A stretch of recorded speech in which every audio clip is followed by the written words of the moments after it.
We're here with Juliana Santos of Orestimba softball. Juliana, looking back on all the years that you played travel ball, how has that improved your game and what role did it play in helping secure a softball scholarship to LSU?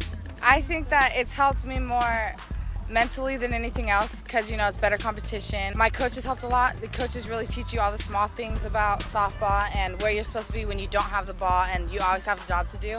And with LSU, it's kind of really about luck. Like, they came to watch Ashley Applegate, who also went there last year, one of my really good friends, and I just happened to have like one of the best games of my career, and they saw me, I went on a visit, I really loved it, and that's what happened. It was like fate. Playing at a small school like Orestimba, do you think you would have attracted such attention without travel ball?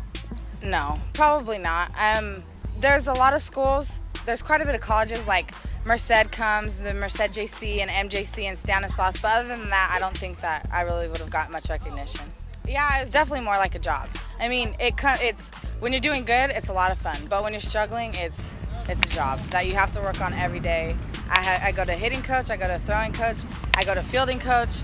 I work on my game like every day, and I have a personal trainer. So I put a lot into it.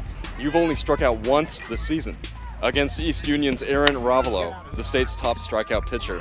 What is it about your batting style that allows you to consistently make such solid contact since you're batting well over 600 with 8 home runs? I owe most of it, the majority of it, to my hitting coach, Bud Endicott, out of Modesto. He's a really great guy. When I first started hitting with him, I just clicked. My favorite part of softball is base running, and so I focused on my hitting so I could get on base to run. Back in again. Oh, she waited on it that time, didn't she? When you head off for Baton Rouge this summer, what will you miss most about high school?